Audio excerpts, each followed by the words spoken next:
Good morning. Soul Talk episode 143, Motivation for Your Soul. Attitude is everything.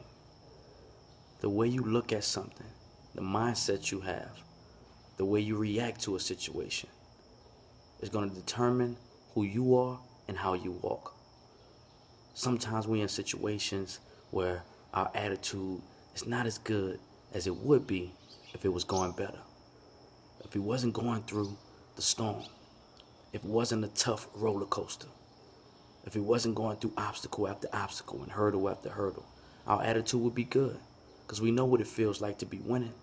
But when we're struggling a little bit, that's when our attitude changes sometimes and we lose sight. We lose focus. We start to doubt. We start to blame.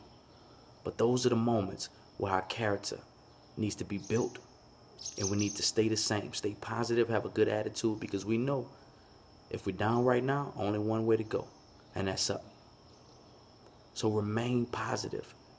Keep your attitude in check, because that's the only way you'll get out of the storm if you're in one. Motivation for your soul. Enjoy your day.